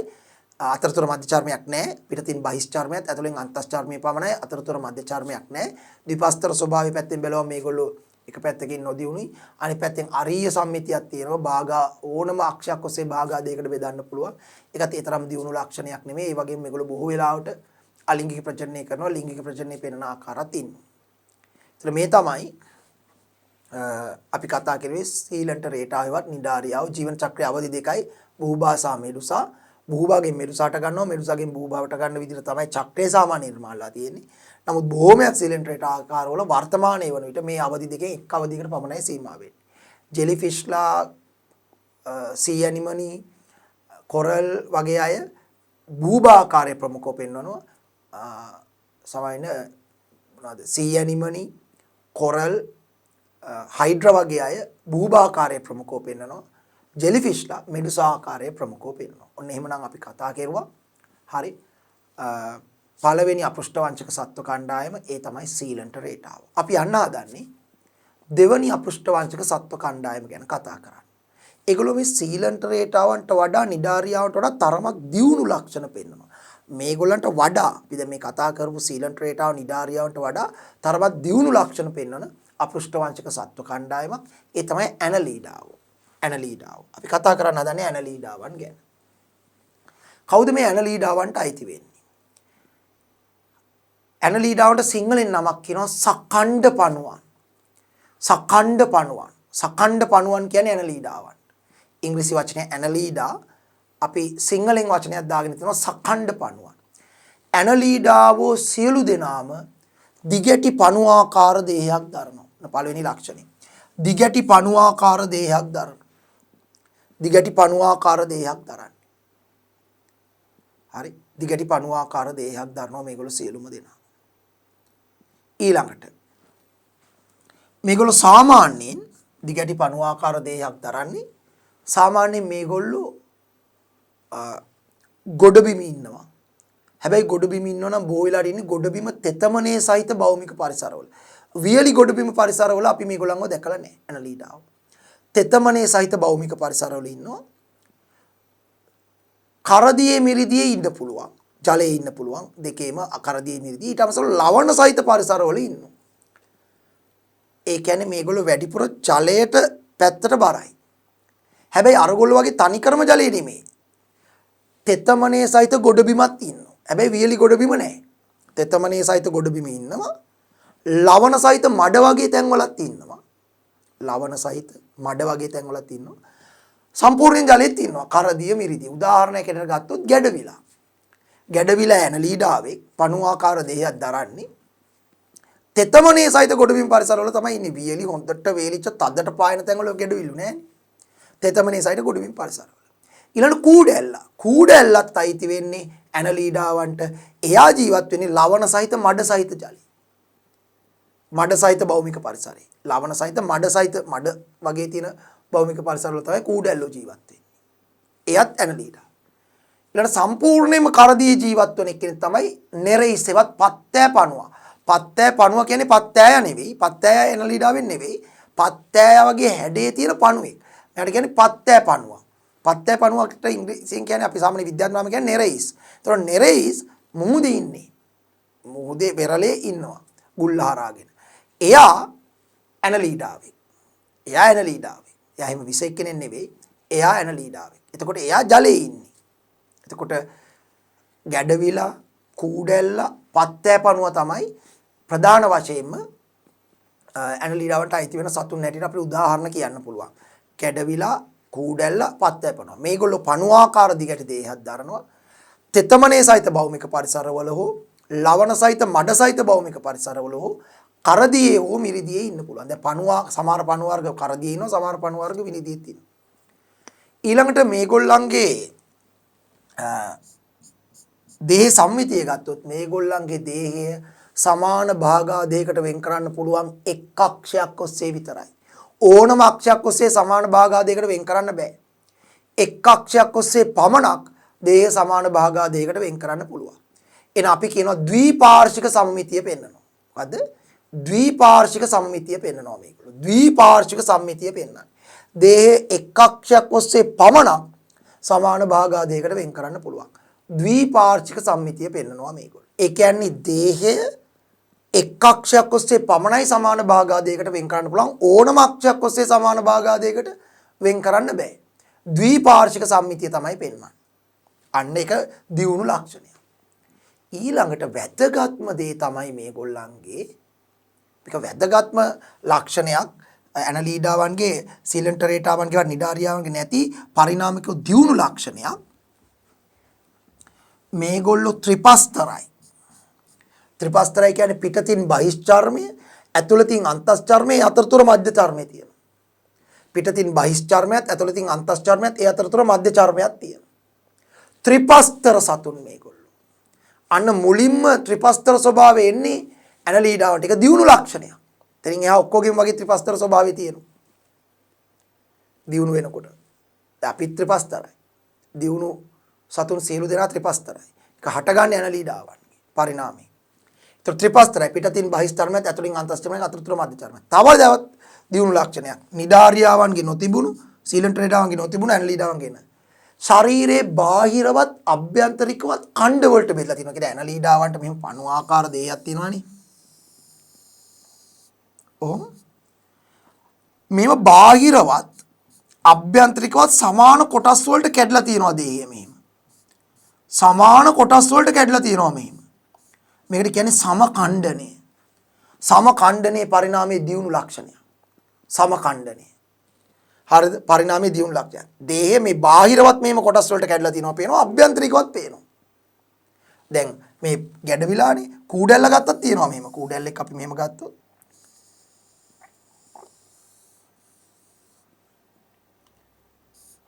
කූඩැල්ලගේ මෙන්න මෙහෙම ශරීරයේ සමාන කොටස් වලට ඔහම කැඩලා තියෙනවා. මේ කූඩැල්ලගේ දෙපැත්තේ චුෂකර දෙකක් තියෙනවා. එකක් කියන්නේ මෞක චුෂකරය, අනික එක තියෙන අනිත් පැත්තේ. ඒ අනිත් පැත්තේ තියෙන චුෂකරයෙන් එයා මොකක් හරි උපස්තරයකට ඇලෙනවා. මේකෙන් ඇලෙනවා මොකක් හරි උපස්තරය. මේකේ මුඛේ වටා තියෙන චුෂකරේ මෞක චුෂකරයෙන් ලේ උරාගෙන බොනවා. පෘෂ්ඨවංශයෙන්ගේ ලේ උරා බොනවා. කූඩැල්ල මෙහෙම නිකන් පුඩු චලන දක්වන්නේ මෙහෙම යන්නේ. ඒ මෙතනින් තමයි ඇලෙන්නේ උපස්තරයට. ඇලිලා ගමන් කරනවා. මේකට කියන්නේ සාමාන්‍ය චුෂකරය, මේකට කියන්නේ අත්‍තරම අපර චුෂකරය. අපර චුෂකරයෙන් පස්තරක සාය වෙනවා. මෞක චුෂකරයෙන් ඒකෙන් තමයි මොකක් හරිද අපේ කකුලක එහෙම එල්ලුනොත් ඒ හැමෙන් ලේ උරාගෙන බොන්නේ මෞක චුෂකරයෙන්. මේකෙන් තමයි ඇලිලා ඉන්නේ. මේකෙන් අපර චුෂකරයෙන්. එයාගේ දේ කණ්ඩ වලට බෙදලා තියෙනවා. මේ කූඩැල්ල මේ ගැඩවිලා නෙරේස් ගත්තොත් එයා මෙහෙම එක්කෙනෙක්. එයාගේ පණු ආකාර දෙයක් තියෙන පොඩි හිසක් වගේ එකක් තියෙනවා මෙහෙම. හිස විභේදනය වෙලා තියෙනවා. මේ පොඩි අඩු දෙයක් වගේ තියෙනවා. පත්තෑ වගේම තමයි අපිට පේන්නේ.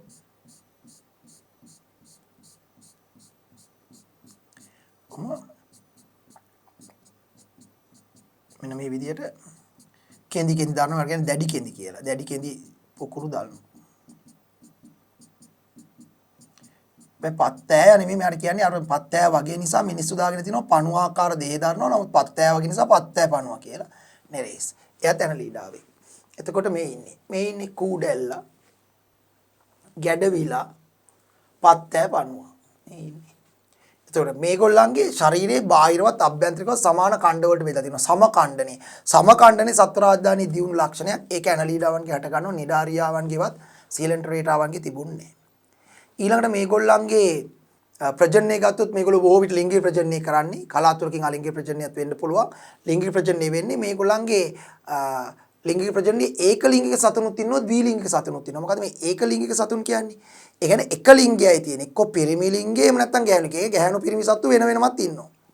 දැන් මේ ගැඩවිලුන්ගේ ගැහැණු සතා පිරිමි සතා වෙන වෙනමත් ඉන්නවා. සමහර ගැඩවිලුන්ගේ ප්‍රජනක අවයව දෙකම. ඒ කියන්නේ ස්ත්‍රී ප්‍රජනක කොටසයි පුරුෂ ප්‍රජනක කොටසයි දෙකම එකම සතාගේ පිරලා තියෙනවා. අපි කියනවා ද්විලිංගිකයි. ද්විලිංගිකයි. ලිංග කොටස් දෙකම එකම සත්වයා තුල තියෙනවා. ද්විලිංගිකයි.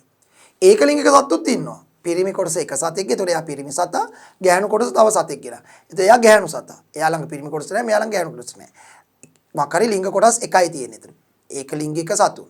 එක ලිංගයයි. පිරිමි ලිංගයේ තියෙන සතා පිරිමි සතා, ස්ත්‍රී ලිංගයේ තියෙන සතා ගැහැණු සතා. සමහර සත්තු ඉන්නවා මේගොල්ලන්ගේ ද්විලිංගිකයි. ස්ත්‍රී සහ පුරුෂ කොටස් දෙකම තියෙනවා. ඒතකොට එයාට වෙන සත්වෙක් ඕනේ ඒ තමන්ගේ ස්ත්‍රී සහ පුරුෂ කොටස් අතර සංසේචනය කරලා ඒ බිත්තර නිපදවාගෙන ඒකෙන් පැටව බිහි කරන්න පුළුවන්. ද්විලිංගික සතුනුත් කලාතුරකින් හම්බ වෙනවා. ඒකලිංගික අයත් ඉන්නවා. ලිංගික ප්‍රජනනය කරනවා. ලිංගික ප්‍රජනනයෙන් බිත්තර හරහා පැටවුන් බිහි කරනවා. ඒ බිත්තර කිව්වට ඒ පොඩි බීජ හරහා පැටවුන් බිහි කරනවා. හරි පැහැදිලි. එතකොට මේක තමයි ඇනලීඩාවන්ගේ අපිට දකින්න පුළුවන් මූලික ලක්ෂණ. එතකොට ඇනලීඩාවන් සීලෙන්ට්‍රේටාට වඩා යම් පමණකට දියුණු ලක්ෂණ දරනවා. විශේෂයෙන්ම ත්‍රිපස්තර වීම, සමඛණ්ඩනයක් තිබීම ආදී ලක්ෂණ අතරින් මේගොල්ලෝ දියුණු ලක්ෂණ පෙන්වනවා. හොඳයි අපි බලමු ඇනලීඩාව. මූලික තොරතුරු ටිකක් තමයි මේ තුන්වන ශ්‍රේණියේ මූලික විද්‍යාවේ සත්ත්ව වර්ගීකරණයේදී අපිට ඉගෙන ගන්න තියෙන්නේ. අපෘෂ්ඨ වංශය ගැන කෙටියෙන් හදාරන්න තියෙන නිසා මම වැඩි විස්තරාත්මක කරුණු කියන්නේ නැහැ. මොකද විෂය නිර්දේශයට අදාළ කොටස් ටික තමයි මම විස්තර කරන්නේ. ඇනලීඩාවන් තෙතමනේ සහිත ගොඩබිම කරදිය මිරිදිය පරිසරවල වාසය කරයි. තෙතමනේ සහිත ගොඩබිම ඉන්නවා, කරදිය ඉන්නවා, මිරිදිය ඉන්නවා, ලවණ සහිත මඩ සහිත ජලයේ ඉන්න පුළුවන් කූඩැල්ල වගේ අය. ඇනලීඩාවන් පහත සඳහන් ලක්ෂණ දරයි. දේහ බිත්තිය සෛල ස්තර තුනකින් යුක්ත වේ. පිටතින් බහිස්චර්මය, ඇතුලින් අන්තස්චර්මය, අතරතුර මධ්‍ය චර්මය. එනිසා ත්‍රිපස්තරයි. සිහින් දිග පණුවාකාර දේහ දරයි. දේහ බාහිරවද අභ්‍යන්තරිකව ඛණ්ඩ වලට බෙදී ඇති නිසා සකණ්ඩ පණුවන් ලෙස හැදින්වේ. සමඛණ්ඩනේ පෙන්වන නිසා තමයි අපි මේගොල්ලන් කියන්නේ සකණ්ඩ පණුවන්. දේහ සම්මිතික ලෙස එක් අක්ෂයක් ඔස්සේ පමණක් සමාන භාගාදයකට බෙදිය හැකිය. එනම් ද්විපාර්ශ්වික සම්මිතික වේ. එක් අක්ෂය වගේ අරීය සම්මිතියක් නැහැ. ඕනම අරයක් ඔස්සේ බෙදන්න බෑ. එක අක්ෂයක් ඔස්සේ පමණයි සමාන පළ දෙකකට බෙදන්න පුළුවන්. ද්විපාර්ශ්වික සම්මිතිය තියෙනවා. ලිංගික ප්‍රජනනය සිදු කරයි. ඒක ලිංගිකයි. ලිංග ප්‍රජනනය කරන්නේ ඒක ලිංගික. ඒ කියන්නේ ස්ත්‍රී සහ පුරුෂ ප්‍රජනක වීම වෙන වෙනම සතුන් තුල පිහිටීම. ඒක ලිංගික සතුන් මෙන්ම ද්විලිංගික සතුන් නැත. එකම සත්වයා තුල ස්ත්‍රී සහ පුරුෂ ප්‍රජනක කොටස් දෙකම තියෙනවා.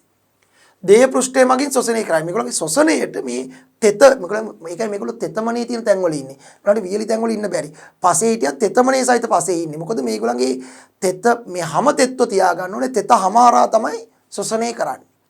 හුස්ම ගන්නේ තෙත සමහරා. ඒතර සම වේලුනොත් මේගොල්ලෝ මැරෙනවා. හුස්ම ගන්න බැරුව. ඒ නිසා තමයි ගොඩබිම හිටියත් තෙතමනේ සහිත පසේ ඉන්නේ. එහෙම නැත්නම් ඔය තෙතමනේ සහිත මඩ සහිත පසේ ඉන්නේ. මොකද මේ තෙතමනේ හරහා තමයි තෙත හමාරා තමයි ශෝෂණය කරන්නේ. ඒකයි කිව්වේ දේහ පෘෂ්ඨය මගින් ශෝෂණය කරයි. මේ දේහ පෘෂ්ඨය කියන්නේ සමහරා ශෝෂණය කරනවා. ඇතැම් විශේෂවල සංචාරණය සඳහා දැඩි කෙඳි නැමැති ඉතා කුඩා විව පීඨයි.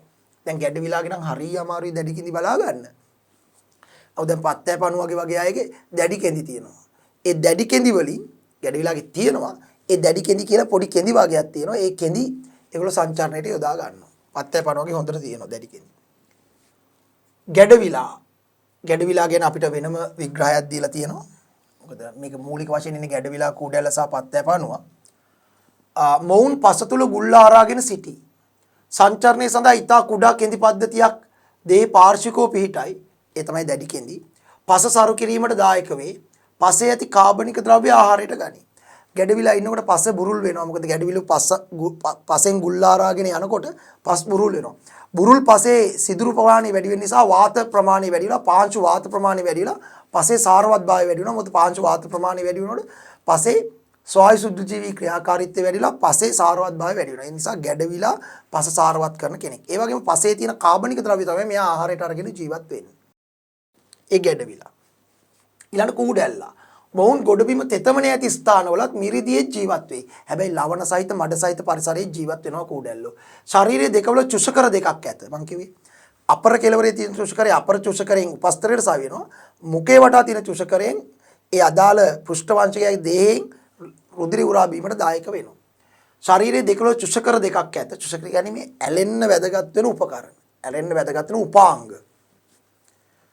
මුඛේ වට ඇති චුෂකරයේ පෘෂ්ඨවංශීන්ගේ රුධිරය උරා බීමටත් අනෙක් චුෂකරය කියන අපරේක උපස්තරයට සවි සිටීමටත් උපකාරී වේ. මොවුන් පරපෝෂීන් වේ. පරපෝෂීන් කියන්නේ වෙන අයගෙන් ලේ උරාගෙන බිලා ජීවත් වෙන්නේ. පත්තෑ පණුව නෙරෙයිස්. මොවුන් නොගැඹුරු මූදු වෙරළේ ගුල්ලා හරාගෙන ජීවත් වෙයි. හිස කොටස විභේදනය වී ඇත. අර දැන් ගැඩවිලාගේ කුඩැලගේ හිසක් විභේදනය වෙලා නැහනේ. නමුත් නෙරෙයිස්ගේ පොඩි හිසක් වගේ එකක් විභේදනය වෙලා තියෙනවා. සංචාරණයට අංශපාද නම් කෙඳි පද්ධතිය ආකාරයක් ඇත. ගොඩක් කෙඳි තියෙනවා. එම නිසා පෙනුමෙන් පත්තෑයක වැනි. ඒ නිසා තමයි පත්තෑ පණුවා කියන නම කියලා දීලා තියෙන්නේ මේගොල්ලන්. ඒවා දැඩි කෙඳි සමූහයක් එක් වී සෑදේ. අර අංශපාද කියන ඒවා මං කියේ දැඩි කෙඳි පොකුරු වලින් තමයි ඇදලා තියෙන්නේ. ඒකෙන් යනකොට තමයි අපිට නිකන් පත්තෑය වගේ පේන්නේ මෙයාගේ. අනික් අයගේ දැන් කුඩැල්ලගේ ගැඩවිලාගේ දැඩි කෙඳි වැඩි පේන්නේ නැහැ. මෙයාගේ හොඳට පේන්න තියෙනවා. ඒවා දැඩි කෙඳි සමූහයක් එක් වී සෑදී ඇත. මොවුන් මාංශ භක්ෂකයින්. මාංශ භක්ෂකයින් කියන්නේ මේ ලොකු සත්තු මරාගෙන කන්නේ. ඒ මුහුදු පරිසරයේ වෙරළ පරිසරයේ ගුල්ලස් ඉන්න කුඩා සත්තු ආහාරයට ගන්නවා මේගොල්ලෝ. මොකද මේගොල්ලෝ සතුන්නේ. කොහොමත් අනිවාර්යෙන් විෂම පෝෂණ වෙනත් සතුන් මත තමයි යැපෙන්නේ. මාංශ භක්ෂක සතුන්. හොඳයි එහෙමනම් ඔන්න අපි කතා කෙරුවා ඇනලීඩාවෝ ගැන. හරි. අපි අපෘෂ්ඨවංශක සත්වකාණ්ඩ 5ක් ගැන කතා කරනවා කියලා කිව්වා. ඒ තමයි සීලන්ට රේටාව හෙවත් නිඩාරියාව, ඇනලීඩාව, ආත්‍රපොඩා, මොලස්කා, එකයිනොඩමාට. දැන් මේ අතරින් අපි අපෘෂ්ඨවංශක සත්ව කණ්ඩායම් දෙකක් ගැන කතා කරා. සීලන්ට රේටාව සහ ඇනලීඩාව. අපි දැක්ක සීලන්ට රේටාවන් හෙවත් නිඩාරියාවන් කිව්ව දුර්වල ලක්ෂණ මොනවද? පරිණාමිකව පහත් ලක්ෂණ මොනවද? ඊට සාපේක්ෂව ගත්තම ඇනලීඩාවන්ට එනකොට යම් යම් දියුණු ලක්ෂණ හටගෙන තියෙනවා. අපි මේ වර්ගීකරණය ඉගෙන ගන්නකොට විශේෂයෙන්ම සත්ත්ව වර්ගීකරණයේ සතුන් පරිණාමය වුණේ කොහොමද කියන එක පිළිබඳවත් අවබෝධයක් තියෙනවා. මොකද වර්ගීකරණයේ කරමුණක් තමයි සතුන්ගේ පරිණාමය පිළිබඳ ජීවීන්ගේ පරිණාමය පිළිබඳ අවබෝධයක් ලබා ගත හැකි වීම. ඒ නිසා තමයි මම මේක විග්‍රහ කරද්දී පොඩ්ඩක් මේ පරිණාමය වුණේ කොහොමද කියන එක දැන් නොදියුණු ලක්ෂණ වලින් ඇනලීඩාවන්ට එනකොට සීලන්ට රේටාවන් ගිහිල්ලා ඇනලීඩාවන්ට එනකොට දියුණු ලක්ෂණ යම් ප්‍රමාණයක් හටගෙන තියෙනවා. අපි ඊළඟ පරිච්ඡේදයේදී බලාපොරොත්තු වෙනවා මේ ඇනලීඩාවන්ගෙන් මොලස්කාවන්ට යනකොට මොනවද හටගත්තු දියුණු ලක්ෂණ. ඊළඟ මොලස්කාවන්ගෙන් ආත්‍රපොඩාවන්ට යනකොට මොනවද හටගත්තු දියුණු ලක්ෂණ. ආත්‍රපොඩාවන්ගෙන් එකයිනොඩමාටාවන්ට යනකොට මොනවද හටගත්තු දියුණු ලක්ෂණ. ඒ කියන්නේ ක්‍රමෙන් අපෘෂ්ඨ වංශිකයෝ ක්‍රමෙන් දියුණු තත්ත්වයටපත් උනේ මොන රටාවේද කියන එක පිළිබඳ පොඩි අදහසක් තියෙනවා. ඒක ඉස්සරහට ඊතුරු අපෘෂ්ඨ වංශික සත්ව කණ්ඩායම් 3 ගැන කතා කරනකොට පැහැදිලි කරගන්න පුළුවන්. හැබැයි ඒ සඳහා මේ පරිච්ඡේදයේ අපි මේ කතා කරපු කොටස් හොඳට පරිශීලනය කරලා එන්න. මොකද අපේ ඊළඟ පරිච්ඡේදයේදී අපි මොලොස්කා ආත්‍රපොඩ එකයිනොඩර්මාටා කියන අනික් අපෘෂ්ඨවංශික සත්ව කණ්ඩායම් තුනම ගැන කතා කරලා අපෘෂ්ඨවංශිකයෝ කියන කොටස අවසානයක් කරන්නයි හදන්නේ ඊළඟ පරිච්ඡේදයේදී. එදී අපිට අවබෝධයක් එන්න ඕනේ සිලෙන්ටරිටාවන් ගිහිල්ලා එකයිනොඩර්මාටාවන්ට යනකොට කොහොමද ක්‍රමක්‍රමයෙන් අපෘෂ්ඨවංශිකයන් තුල පරිණාමය වෙමින් දියුණු ලක්ෂණ හටගත්තේ කියන එක. හරි. ඉතින් ඒ ගැන තේරුම් ගන්න මේ පරිච්ඡේදයේදී අපි මේ සාකච්ඡා කරපු කරුණු ටික හොඳින් පරිශීලනය කරලා අවබෝධ කරගෙන තේරුම් අරගෙන මෙනෙහි කරලා එන්න. එhmenan ඊළඟ පරිච්ඡේදයේදී ඉතිරි අපෘෂ්ඨවංශික සත්ව කණ්ඩායම් තුන සාකච්ඡා කිරීමේ බලාපොරොත්තු ඇතිව මේ කොටසින් සමුගන්නවා. සියලුම දෙනාට තෙරුවන් සරණයි. සප්පදානං ධම්මදානං ජිනාති. සියලු දානයන්ට වඩා ධර්ම දානය උතුම් වන්නේය යන උතුම් බුදු වදන පසක් කරමින් පිරිවෙන් අධ්‍යාපනය ලබන සුවහසක් පොඩි හාමුදුරුවන් වහන්සේලාගේ මෙහෙණින් වහන්සේලාගේ සහ දුවා දරුවන්ගේ දහම් ඇස විවර කරමින් සම්බුද්ධ ශාසනයේ චිරස්ථිතිය උදෙසා ධම්මික පෙරේරා ෆ්‍රෙසිලා පෙරේරා පදනම මගින් සිදු කෙරෙන මහඟු සමාජ සත්කාරයයි ඩී.පී. පිරිවෙන් අධ්‍යාපනය